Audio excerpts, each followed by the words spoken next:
আমাদের বরিশালে বিভিন্ন জায়গায় এখন ড্রেনেজ উন্নয়নের কাজ চলছে। তো আমাদের এই গলির মধ্যে যে নালা নির্মাণের কাজটা চলছিল, সেটা শেষ হয়েছে। তবে পাশের যে এই যে কাঁচা রাস্তাটা দেখছেন, ওইটা এখনো কমপ্লিট হয়নি। তো এটা ছিল বৃহস্পতিবার। আমি এখন যাচ্ছি বুকভিলায়। তো বুকভিলায় আসার পরে রকিব হাসানের ৩ গোয়েন্দা আর কি গোয়েন্দা সমগ্র বই নিয়ে নিলাম। আর এটা নিয়েছি ওহির জন্য। ওহি ট্যালেন্ট পুলে বৃত্তি পাওয়ার কারণে আমার কাছ থেকে গিফট চেয়েছিল। তো আমার পক্ষ থেকে আর কি ওদের জন্য বই কিনছি। ওহির জন্য কিনেছি আর এজন্য তাদের জন্য নিয়ে নিলাম।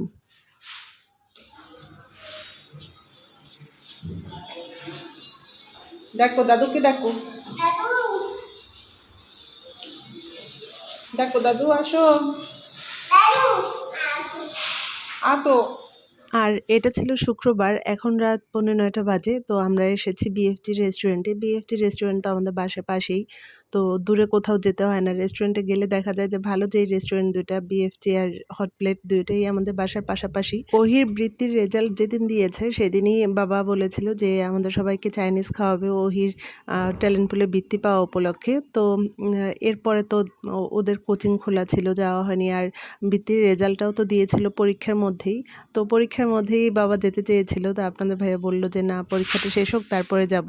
তো পরীক্ষা শেষ হওয়ার পরে দেখা গেছে ওদের কোচিং খুলে গিয়েছে। এভাবে আর যাওয়া হয়নি। তো আজকে যেহেতু শুক্রবার ওদের কোচিং বন্ধ আর তাছাড়া শুক্রবার ওরা পড়াশোনাও করে না। যার কারণে এই যে একদম আজকে সারাদিনই তো ফ্রি ছিলাম। আর রাতের বেলায় যে ডিনারের জন্য আমরা সবাই বিএফজি রেস্টুরেন্টে এসেছি।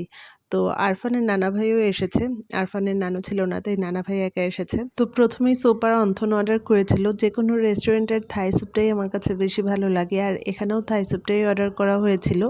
আর এরপরে তো ডিনারের জন্য ফ্রাইড রাইস, তারপরে ক্যাশু নাট সালাদ, ভেজিটেবল চিকেন ফ্রাই, তারপরে ছিল বিফ সিজলিং আর সঙ্গে তো কোল্ড ড্রিংকস আছেই। আগে প্রায় শুক্রবার আমরা রেস্টুরেন্টে খেতে যেতাম। তো বাইরের খাবার এখন অনেকটা কমিয়ে দিয়েছি। এখন আর আগের মতো রেস্টুরেন্টের খাবার খাই না। বিএফজি রেস্টুরেন্টের বিফ চিলিটা খেয়েছি। এটা তেমন একটা ভালো লাগেনি আমার কাছে। তবে বিফ সিজলিংটা ভালো লেগেছে। আর যেকোনো রেস্টুরেন্টেরই দেখা যায় কিছু খাবার আছে যে খাবারগুলো খুব বেশি ভালো লাগে। যেমন যেকোনো রেস্টুরেন্টে স্পেশাল থাই স্যুপ, তারপরে বিফ সিজলিং, তারপর ক্যাশু নাট সালাদ, এগুলো খুব ভালো লাগে। এগুলো খারাপ লাগার কোনো কারণই নেই। তো আমার কাছে তো অন্যান্য খাবারের চাইতে মনে হয় যেন শুধু পেট ভরিয়ে আমি ক্যাশু নাট সালাদটা খেতে পারবো। এত ভালো লাগে আমার কাছে সালাদটা। আরফান সামনে একটা প্লেট নিয়ে বসেছে ঠিকই, কিন্তু তেমন কিছুই ও খায়নি। তো আজকে রাতে যেহেতু বাইরে খাবো, গতকাল রাতেই বাবা বলেছিল যে আজকে রাতে আমরা বাইরে খাওয়া-দাওয়া করব সবাই মিলে। আর এ কারণে আমি দুপুরবেলা শুধু অল্প করে দুপুরের জন্য রান্না করেছি। মাছ রান্না করেছিলাম, ডাল ছিল আর করলা ভাজি। একদম খুবই অল্প পরিমাণে রান্না করেছি যেন রাতে কিছুই খাবার বেঁচে না থাকে। তো থাকলে তো দেখা যাবে সেগুলো আবার ফ্রিজে রাখতে হবে। তো ফ্রিজে কোনো খাবার রেখে খেতে ইচ্ছে করে না আমার কাছে। আগে দেখা যেত বেশি করে রান্না করে রেখে দিতাম। তবে এখন আর সেটা করি না। এখন এমন পরিমাণে রান্না করি যে একবারেই যেন ২ বেলাতেই যেন শেষ হয়ে যায় সব খাবার। ফ্রিজে যেন কোনো খাবার রেখে দিতে না হয়। রবিবার থেকে আবার ওদের নিয়মিত স্কুলে যেতে হবে এখন থেকে। আর এ কটা দিন ভালোই শান্তি করেছে। পড়াশোনার চাপ ছিল না তেমন, কোচিংগুলো বন্ধ ছিল। স্কুলেও তেমন একটা যাওয়া হতো না। ৩ পিরিয়ডেই ছুটি হয়ে যেত এই কটা দিন। যার কারণে স্কুলে পাঠাতাম না। আর তাছাড়া আবহাওয়াটাও খুব খারাপ ছিল। আর রবিবার থেকে ওদের একদম নিয়মিতই যেতে হবে, কারণ পরীক্ষার খাতাগুলো এখন প্রতিদিনই দেখাবে একটা, একটা করে। তো যার কারণে এখন থেকে স্কুলে পাঠাতে হবে। আর বরিশালের আবহাওয়াটা এই কটা দিন এত খারাপ ছিল, থেমে, থেমে বৃষ্টি হয়। আর বৃষ্টি সারাক্ষণ না হলেও দেখা যায় আবহাওয়াটা খুবই খারাপ থাকে। একদম মেঘলা আবহাওয়া থাকে। আর এই দেখেন এই যে আমাদের নতুন বাড়ির যে কাজ চলছে, এই জায়গাটা তো আপনাদেরকে সেরকম দেখানো হয়নি। আর রাস্তায় অনেক কাদা। ড্রেনেজের যে কাজ হয়েছে সেইখানে উপর থেকে আমরা আসা যাওয়া করি। আর এখানে যে বাড়ির কাজ চলছে এখানে বাবা সারাক্ষণই থাকে। দেখা যায় ভোরবেলাও দেখি বাবা এখানে দাঁড়িয়ে আছে।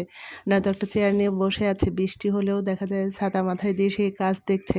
অবশ্য বাড়ির কাজে সবসময় নিজেদের থাকা লাগে, নয়তো কোনো কিছু ঠিকমতো হয় না। আর একটা বাড়ির কাজ শেষ করতে তো অনেক কষ্ট। তারপরও বাবা এই অসুস্থ শরীরে যে পরিমাণ পরিশ্রম করে একজন সুস্থ মানুষ সেটা করতে পারবে না। আমি আপনাদের ভাইয়াকে সবসময় বলি যে, "বাবা এখনও যে পরিশ্রম করে তোমরাও সেটা করতে পারবা না।" তো দেখেন আমাদের রাস্তার অবস্থা। খুব তাড়াতাড়ি রাস্তাটাও ঠিক হয়ে যাবে। তো এই তো এখন প্রায় 10:30 বাজে মনে হয়। তো আমরা বাসায় চলে এসেছি। আজকে তাহলে এখানেই রাখছি। সবাই ভালো থাকবেন। খোদা হাফেজ।